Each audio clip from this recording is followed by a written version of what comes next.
उत्तर प्रदेश में अगर बसपा, कांग्रेस, सपा, लोकदल, पूरब में हमारा दल हो जाए तो निश्चित तौर पर हम लोग 2024 के लोकसभा के चुनाव में बीजेपी को करारी शिकस्त देंगे। लगातार समाजवादी पार्टी इन जातियों को जोड़ने में पिछड़ती जा रही है और अब समय रहते अगर अखिलेश यादव जी अति पिछड़ी जातियों को जोड़ने में कामयाब नहीं हुए और उनके लिए कोई ठोस कार्यक्रम नहीं बनाया तो फिर वो भाजपा से कैसे लड़ेंगे।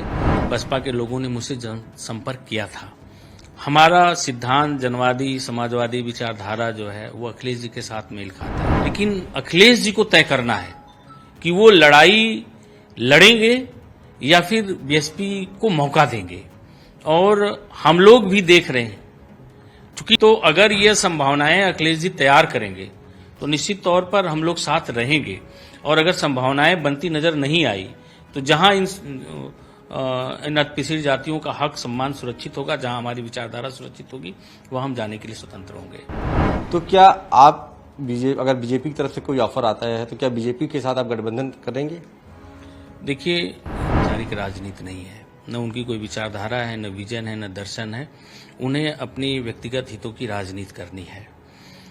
लोकसभा चुनाव में अभी 1 साल का वक्त है, लेकिन अब पार्टियों की तैयारियां शुरू हो चुकी है। सभी पार्टियां अपने चिंतन और मंथन में जुटी है, लेकिन ऐसे में जो क्षेत्रीय पार्टियां हैं उनकी भूमिका काफी अहम बताई जा रही है। हमारे साथ बातचीत करने के लिए जनवादी पार्टी के अध्यक्ष संजय सिंह चौहान जी हैं। लोकसभा चुनाव को लेकर तमाम दल अभी तैयारी कर रहे हैं। आपकी क्या तैयारी, किस रणनीति के तहत आप लोकसभा चुनाव में जा रहे हैं? देखिए, मैं 2019 के लोकसभा के चुनाव से ही मैं अखिलेश जी के साथ हूँ। 2022 भी रहा और अभी भी हूँ। और निश्चित तौर पर अखिलेश यादव जी का जो व्यक्तित्व है भाजपा के खिलाफ एक मजबूत ईमानदार व्यक्तित्व है, लेकिन आने वाले आगामी 2024 के लोकसभा के चुनाव के मद्देनजर बीजेपी की जो 2014 से लेकर के अभी तक जो उसकी असल ताकत है वो अति पिछड़ी जातियां हैं, अदलित जातियां हैं, और जिन पर अखिलेश जी ने काफी हद तक 2022 के विधानसभा के चुनाव में काम भी किया। 2019 के लोकसभा के चुनाव में भी उन्होंने बसपा से गठबंधन करके उसी समीकरण पर काम किया। लेकिन 2024 के लिए लगातार समाजवादी पार्टी इन जातियों को जोड़ने में पिछड़ती जा रही है और अब समय रहते अगर अखिलेश यादव जी अति पिछड़ी जातियों को जोड़ने में कामयाब नहीं हुए और उनके लिए कोई ठोस कार्यक्रम नहीं बनाया तो फिर वो भाजपा से कैसे लड़ेंगे। ये हमारे गठबंधन के लिए एक सोचनीय विषय है। और मैं भी आपके चैनल के माध्यम से कहना चाहूंगा कि इस पर अखिलेश यादव जी जल्द कोई ठोस कार्यक्रम बनाएं और चलें, वरना जिस तरह से उत्तर प्रदेश की सियासत में एक हवा चल रही है और एक चर्चाएं गर्म हो रही है कि आगामी लोकसभा के चुनाव के नजर संभवतः है कि कांग्रेस और बसपा एक साथ आ सकते हैं। तो ऐसे परिदृश्य में जो लोग भाजपा को हराना चाहते हैं और एक बड़ा तबका है जो महंगाई से परेशान है, बेरोजगारी से परेशान है, तमाम सारी कठिनाइयां हैं, प्रशासनिक कठिनाइयां हैं जिनसे परेशान है, छात्रों को वजीफा नहीं मिल रहा है, छात्र परेशान हैं, तो हटाना चाहते हैं।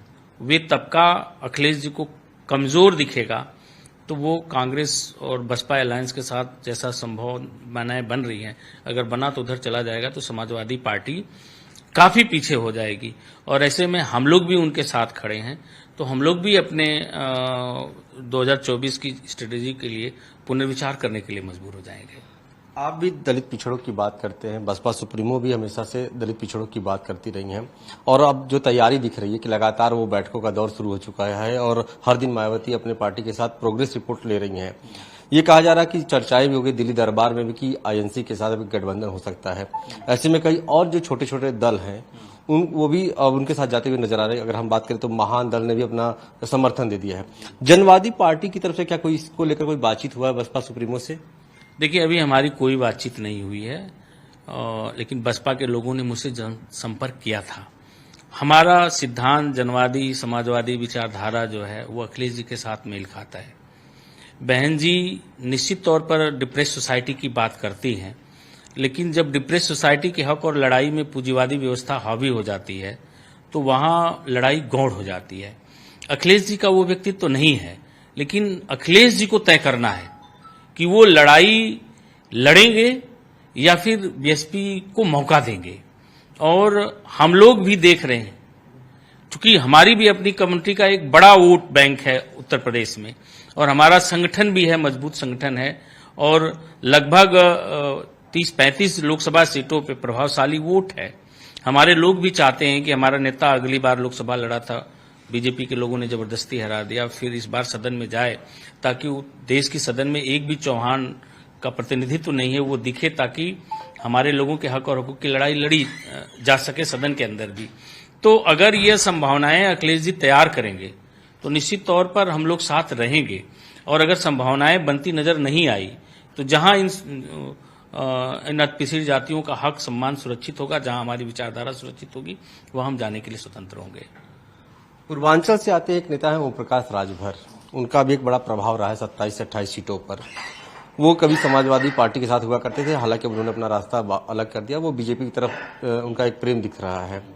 आप भी पूर्वांचल से आते हैं, आपका भी एक अच्छा वोट बैंक वहां पर है। तो बीजेपी की अगर हम बात करें रणनीति, तो वो हर एक छोटे छोटे वोट बैंक पर और हर एक सीट पर नजर रख रही है। तो क्या आप अगर बीजेपी की तरफ से कोई ऑफर आता है तो क्या बीजेपी के साथ आप गठबंधन करेंगे? देखिए, ओम प्रकाश राजभर की कोई वैचारिक राजनीति नहीं है, न उनकी कोई विचारधारा है, न विजन है, न दर्शन है। उन्हें अपनी व्यक्तिगत हितों की राजनीति करनी है। ओम प्रकाश राजभर जी से पहले 2012 में हमारा विधानसभा के आम चुनाव में बीजेपी से गठबंधन रह चुका है, और मैंने देखा कि न तो विचारधारा, भाजपा की विचारधारा में कहीं जनवाद है, न उसकी सोच में जनवाद है, न सोशलिज्म है।